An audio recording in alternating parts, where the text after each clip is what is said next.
Unlock the future of pathology with Pathology News, your ultimate source for cutting-edge insights, expert analysis, and the latest breakthroughs in digital and computational pathology. Don't just stay informed, stay ahead.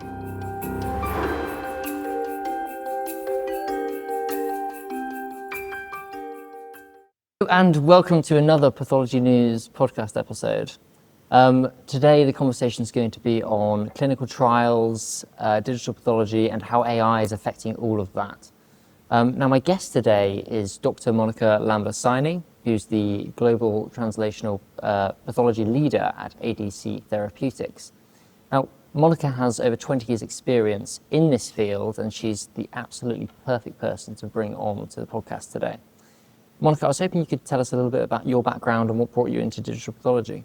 Before I do that, thank you so much for the invite, and thank you for selecting this nice warm spot here in Stamford for the podcast. Yeah. So I'm happy to be here, and yes, I think it has been quite a journey, with first moving from clinical pathology to research, and then to the field of clinical trials. I am trained as an MD pathologist, and then I did my PhD in Belgium, which incorporated both molecular pathology, oncopathology, as well as digital pathology, after which I gradually moved into the fascinating world of clinical trials. Now, having worked in different institutions in academic centers, university hospitals, as well as research centers, I believed, and I still believe, that clinical trials is the perfect culmination of using both your diagnostic skills as well as your research skills. So that is how I got into the field of clinical trials. I started working with CellCarta, which was histogenics at that point of time. Yeah. And I worked with them for around 4 to 5 years, was a pathologist with them, and also was the principal investigator of a lot of trials, including companion diagnostics. After which I moved to IQVIA in Scotland. Okay. And there I led the digital pathology operations right from implementation to validation of the system. I was also instrumental in providing AI pathology input for development of AI algorithms to different biotech and pharma clients. And presently I am the Global Translational Pathology Leader at ADC Therapeutics, where I look at strategic initiatives and strategic ideas regarding development of biomarker and translational research around biomarkers, incorporating both AI and digital pathology into it. I also sit at the Education Committee of the Digital Pathology Association, wherein I routinely contribute to webinars, concept papers, and presently working on the AI curriculum for pathology residents. Fantastic. But I'd love to hear more about your role at the DPA, the Digital Pathology Association, as well. I mean, you mentioned a few things there, but could you go into a little bit more detail about what you do, and also maybe where the DPA is going in the next few years? I think at this moment, DPA is, we are wanting to have more and more, I would say, information and more acceptance of the technology. Yeah. So we are working towards that. We are also trying to address the challenges which come with the adoption of technology. We are also trying to get publications, webinars, podcasts, and also more directive and concept papers around adoption of digital pathology, not only in the clinical field, but also in the clinical trial field as such. So this definitely encompasses a whole lot of areas, starting from operationalization to, let's say, the strategizing the workflow, acceptance, looking at the clinical results, and also working across different parts of the world, whether it is EU or whether it is the Asia Pacific region. So Digital Pathology Association initiatives and the work around digital pathology, I think, encompasses a lot of different areas. Yeah. It's really amazing to see where the DPA has gone in the last few years, being something that's spun out from what was this pioneering company, Aperio, years ago. I would say more of an organization. Yes. More of an organization, because it is where, people who are passionate about digital pathology volunteer and contribute their time, their effort, Yeah. and their knowledge regarding advancing the cause of digital pathology. Yeah. So that is where I think DPA Yeah. and is working and has been, I would say, pretty successful in getting people to accept the nuances of digital pathology. Yeah.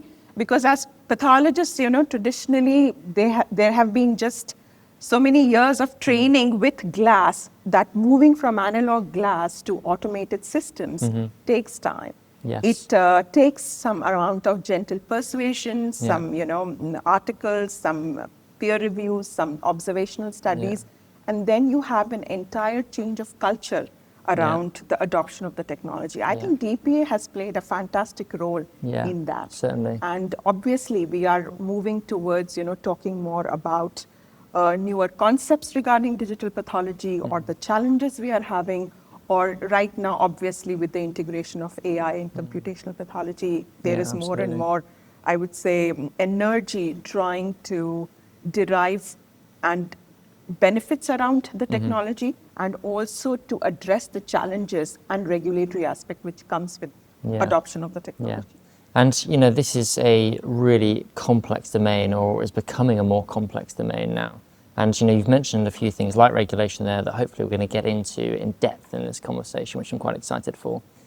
So if I can ask you, Monika, was there a single moment in your career when you realized that digital pathology would change clinical trials?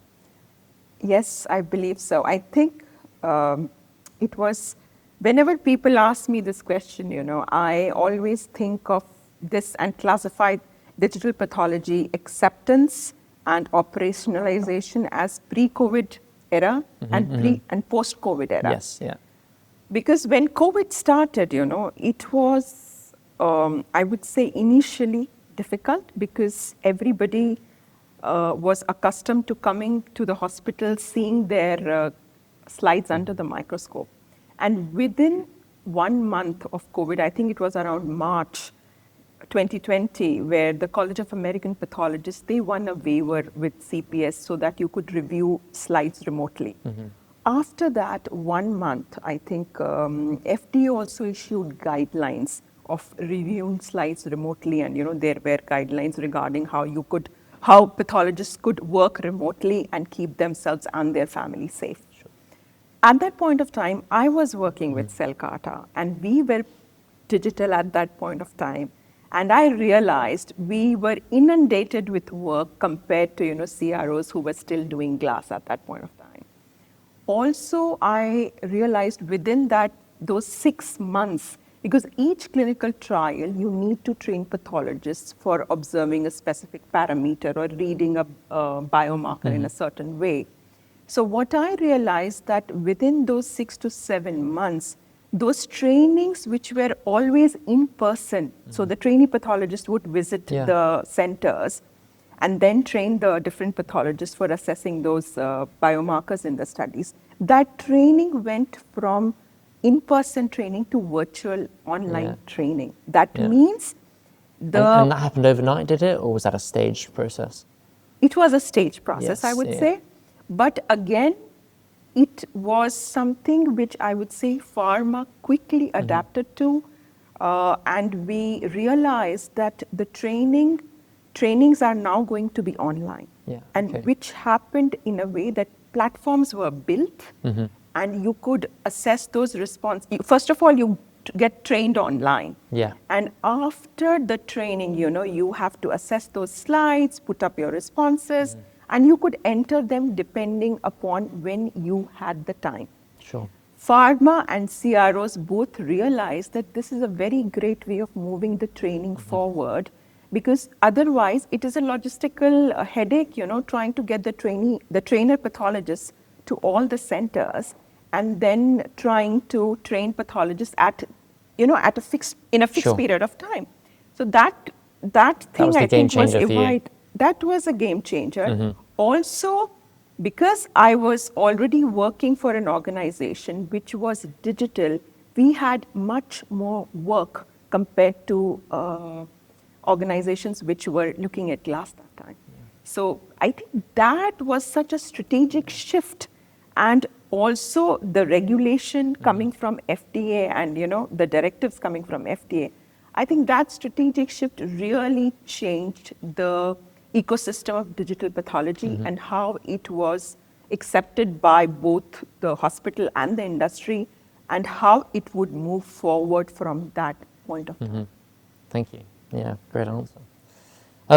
Focusing back on clinical trials then, could you walk us through, for those who are less familiar, where pathology and perhaps specifically digital pathology is used in a clinical trial process?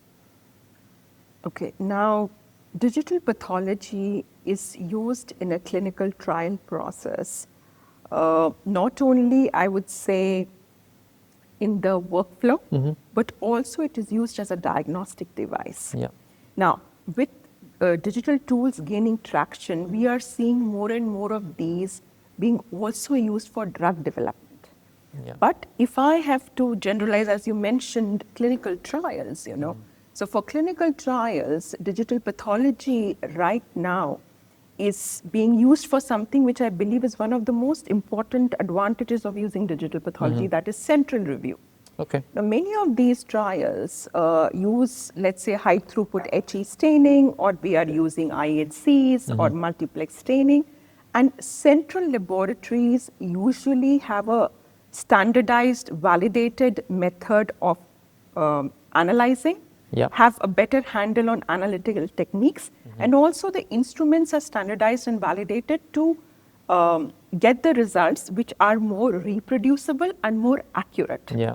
So, especially when you have a multi-center study, it is important to consider that the testing be held at the central laboratory. Sure.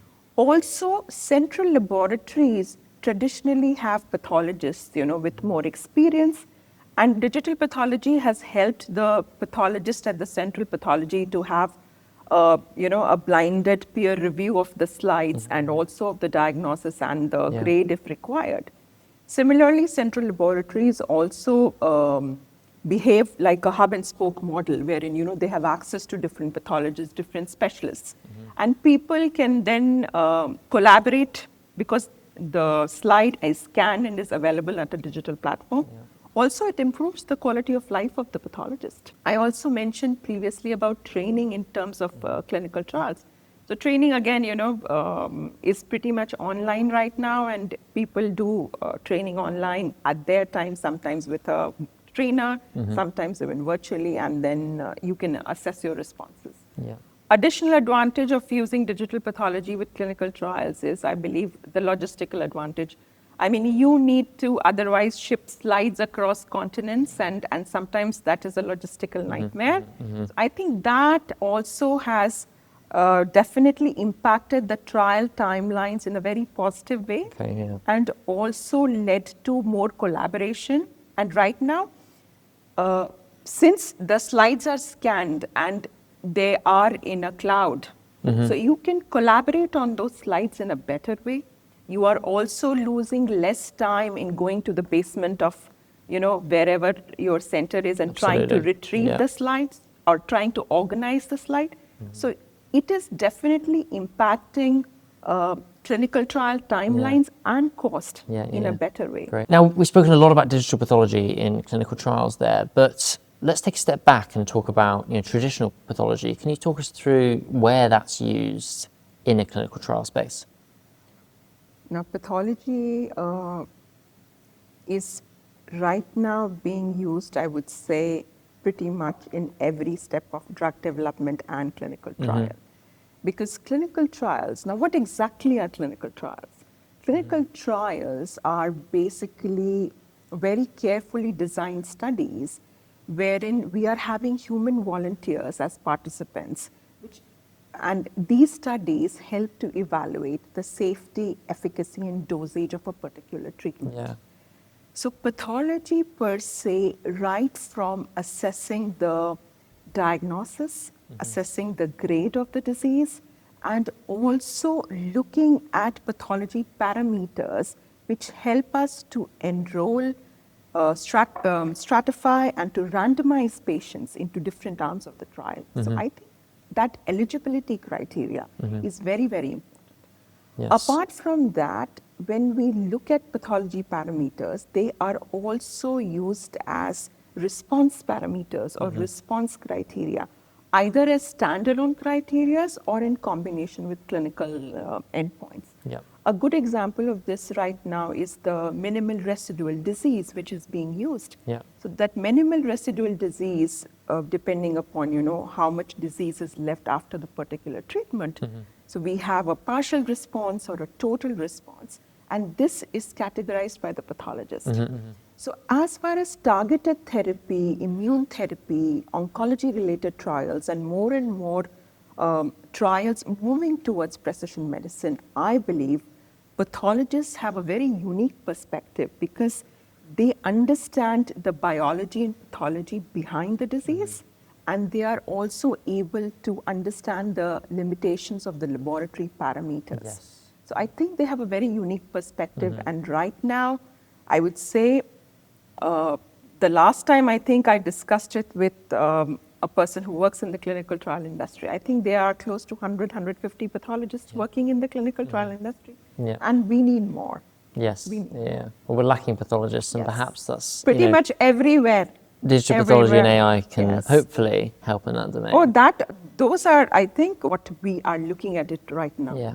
And it's absolutely fascinating to see some of the new technologies emerging from these leading cancer institutes and universities that are helping rural communities in the middle of Africa Absolutely. diagnose their patients there, despite having very limited technology themselves. Now, to move the conversation on, I wanted to ask you about glass slides. Now, obviously, as part of digital pathology, we're creating whole slide images, which are a copy of the glass slides. Do you think in the future we'll see a day when we won't need the glass slides at all and we won't archive them? That is something which I think, everybody right now in the digital pathology and the computational pathology industry, they are grappling with this question Yes. along with the regulators. Let me put it that way, because right now, obviously, whenever in terms of clinical use or even for clinical trials, we are using glass slides. And then depending upon which area of the world you are located in, they are stored depending upon the regulation. Like the EU, I believe, stores for 10 years. So, it depends yes. from continent to continent, and those regulations change. Also, there are developments and responses. There are developments which are happening wherein, let's say that you will not need a glass slide to examine a tissue, let's say like 3D imaging or 2D imaging. So those things and those advancements are also happening. Then with the help of computational algorithms, we are also looking at getting more information, let's say looking at just the HE and getting mutational status information from that particular HE rather than doing the IHC. Yes. So that part also slowly it is getting more traction, and we see more and more studies reporting on just HE regarding, let's say, the EGFR status of the non-small cell lung carcinoma or the BRAF mutation for thyroid cancer or microsatellite instability for colorectal cancers. Yes. So I think that is also going to change how digital pathology is evaluated, is progressing. Yeah, it's crazy to think that digital pathology is progressing through institutes at the moment and hospitals, but that could quite quickly be replaced by spatial biology and 3D tissue image analysis. Now, to move the conversation on again, I wanted to ask you about tissue-based biomarkers. Now, AI and new digital technologies have changed this field a lot, and as I just mentioned, I think with spatial biology in mind and discovering new tissue biomarkers with AI, that could change the field for good, so that we can develop more streamlined diagnostics and find new biomarkers. But from your point of view, how do you think digital pathology is helping us find new biomarkers?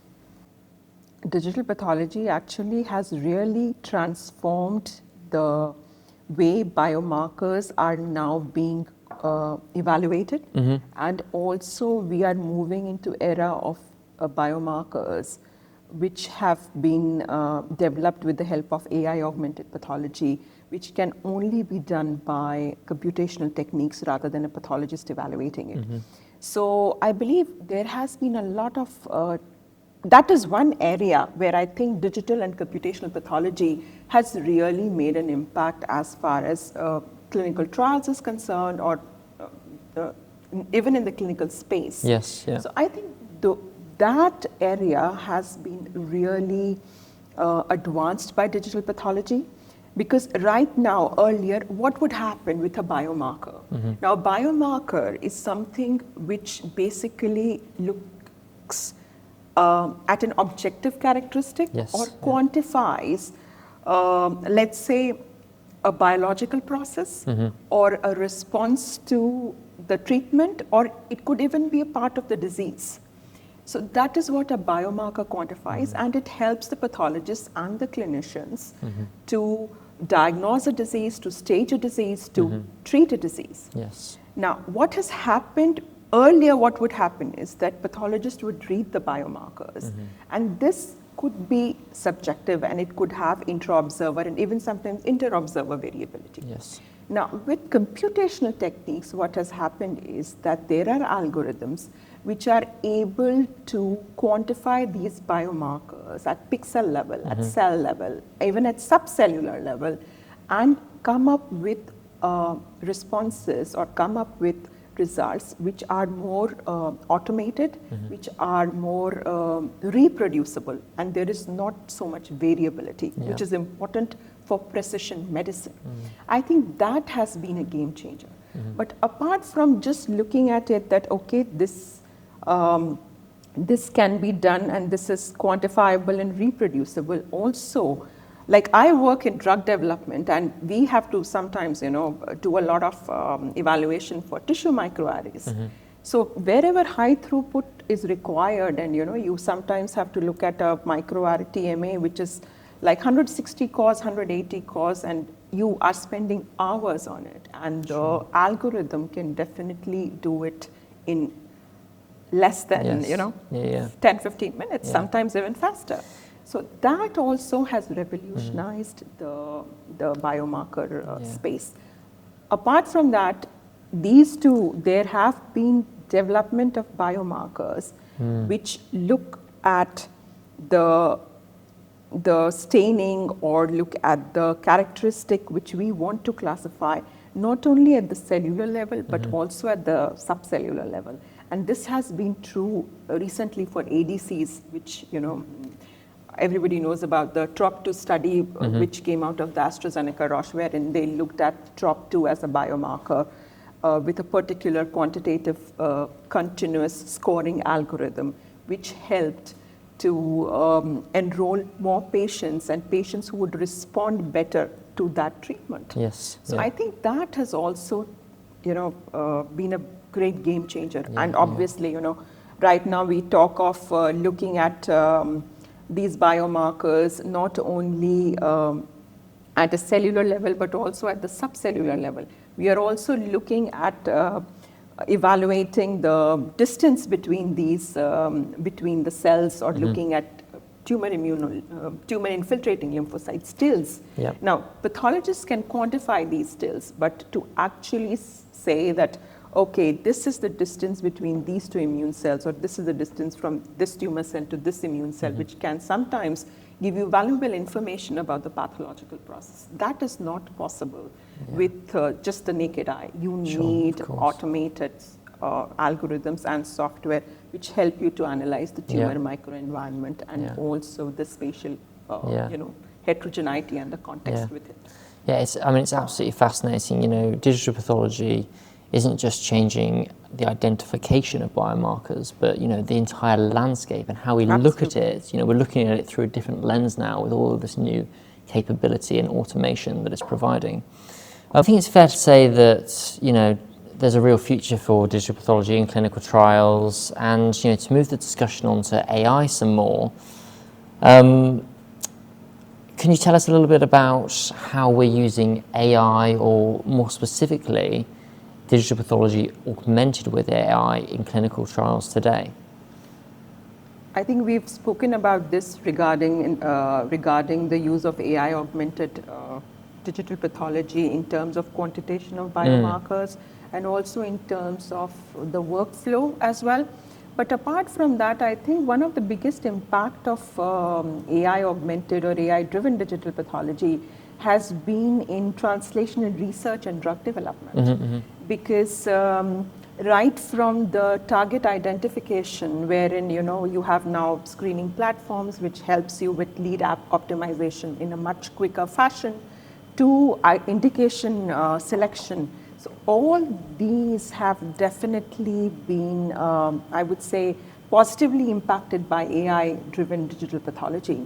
Also, when we look at, let's say, pharmacodynamics or tumor microenvironment, AI-augmented digital pathology is definitely helping us to look at the staining or looking at, how specific that particular antigen is for the tumor or how specific the staining is for that particular tumor or the indication which we want to study. So I think those things are very, very important as far as translational research and drug development is concerned.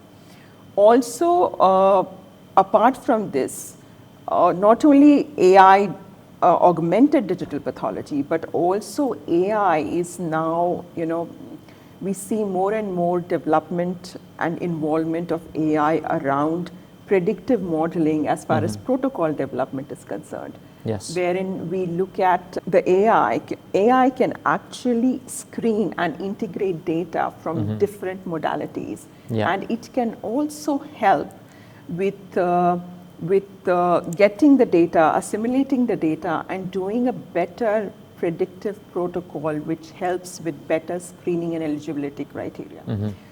Then when we look at also integrating multimodal diagnostics, so we find that AI, once your slide is scanned and once you have data coming out of it, so these diagnostic disciplines, whether it is radiology, pathology, or genomics, were earlier working in silos. Yes. Now we are looking at an era where in all these diagnostic disciplines can be integrated, and which will lead to a more comprehensive report, which is, I think, much more valuable for the clinician, for the oncologist, and also for the patient as well. The fact that not only, as we discussed about AI-driven computational pathology, also AI tools are now working to create in silico models, wherein AI tools can now mimic the biological response of an individual, which helps you to have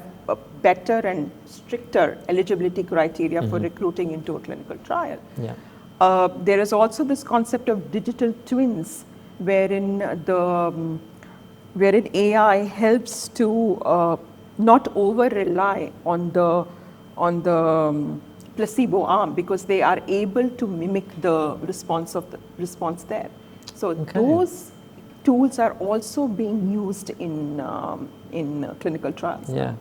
Yeah, that's absolutely fascinating. So, we can't have this conversation really about AI in digital pathology and clinical trials without talking about validation and regulation. Oh yeah, the elephant. Absolutely.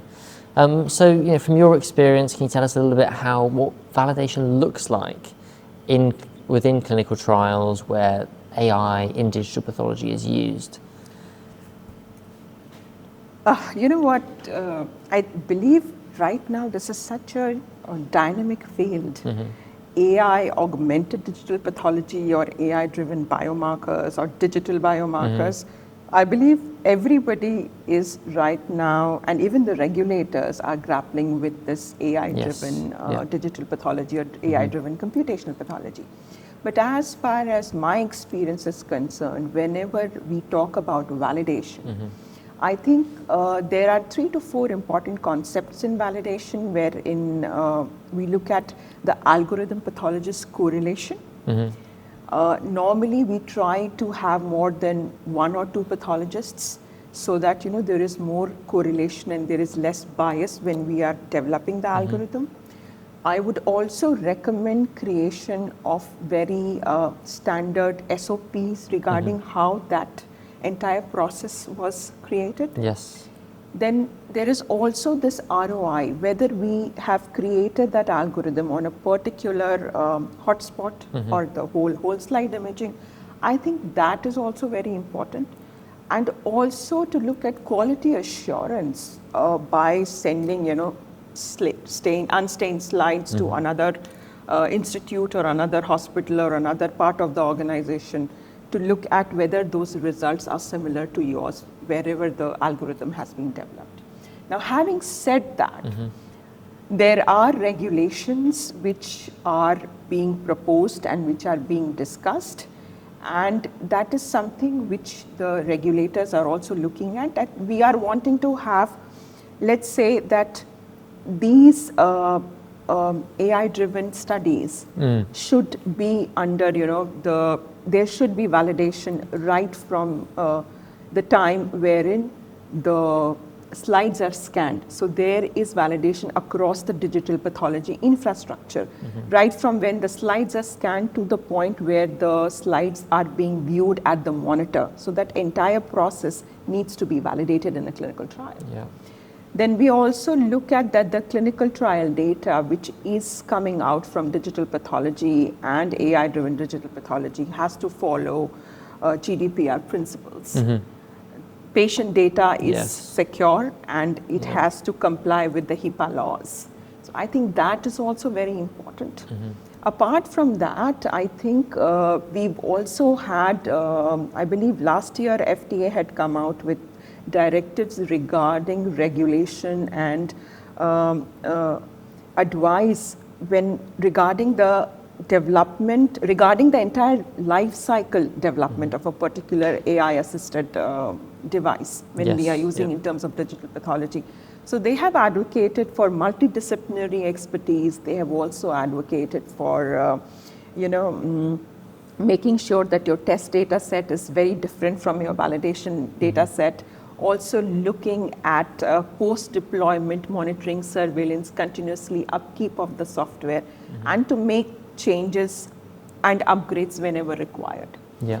And since AI-driven biomarkers is such a hotspot, I think last year there was ESMO realized that there is a need, especially for oncology studies, and they developed a particular classification wherein AI-driven biomarkers, depending upon their clinical use and depending upon what they are doing, whether they are just quantifying or whether they are prognosticating or predicting a disease, there have been different levels of concordance studies and validation regulations which have been proposed by them. Yeah. So this is a very active and dynamic field for sure. Absolutely.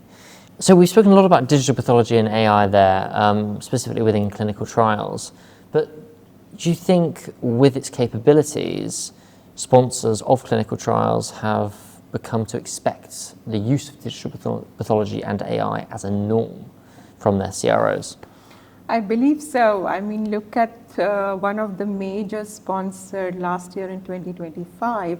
I think 85 or 90% of their late oncology studies was digital. Yeah. So I think it's a given right now, considering the way this field is changing, and also clinical trial timelines are being impacted in a very positive way by digital pathology.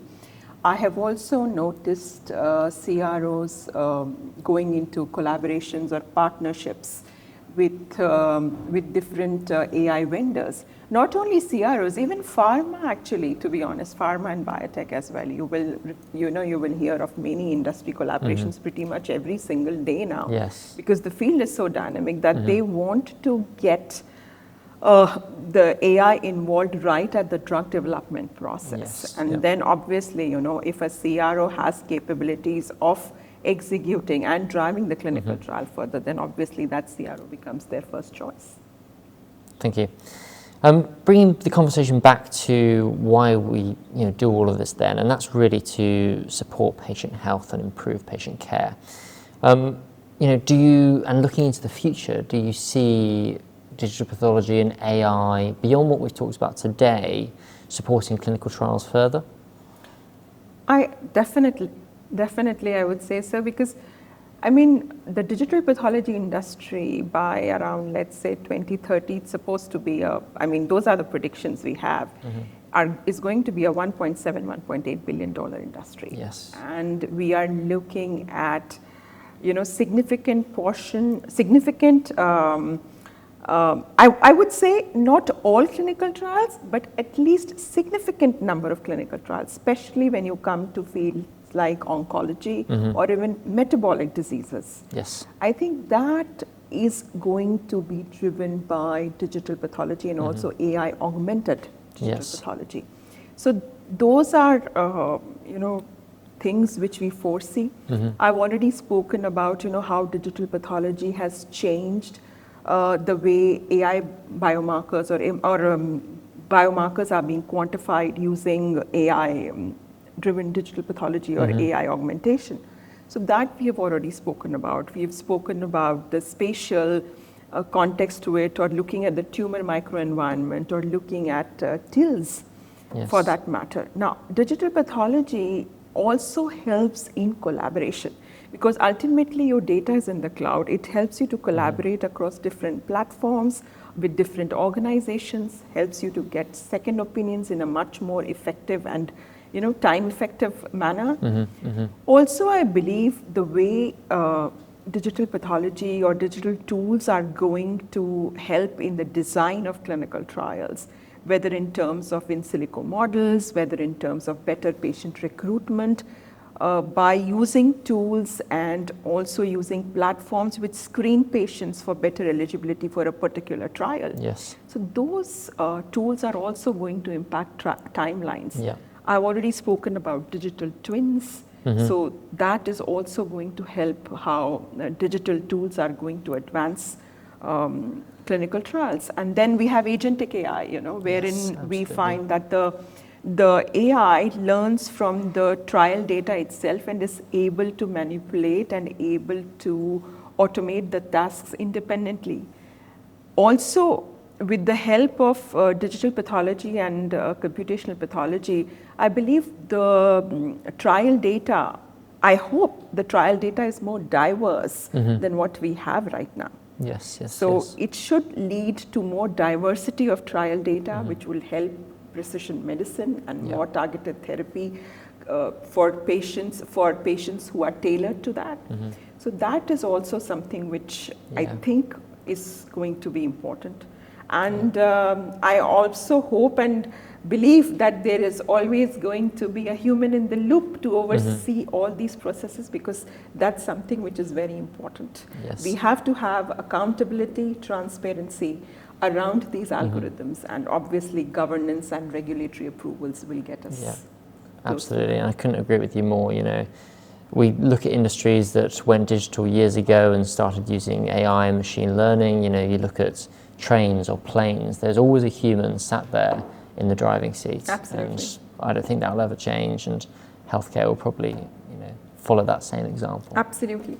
I think these are very dynamic times at the moment. We are still experiencing a lot of change and a lot of I would say, structuring and restructuring around this particular field. Yes. But hopefully in the coming years, things are going to be more, I would say, regulated, more accepted, and more taken as an adjunct to the pathologist. Yes. And which will help us to drive the clinical trial timelines and cost in a better manner, because ultimately the cost of a clinical trial is quite high, and any drug which comes to the market, you have close to 10 to 15 years of research behind it and a lot of money which goes into it. Yeah. So if we can use this technology to help the way the clinical trial is designed, the way it is used as a diagnostic device, the way the workflow is affected, and then finally all this ultimately impacting the treatment and the patient in a much better way and in a holistic way. Yes. I think that is where the real value of this technology is going to come. Yes, yeah. Monika, we've explored so many interesting topics today, and this has been a really fascinating conversation. And just to wrap this up, really, I'd like to thank you for joining us in Stanford today. We've been Pathology News, and thank you for watching. Thank you so much, Sidney. It was a pleasure. Thank you. Bye-bye.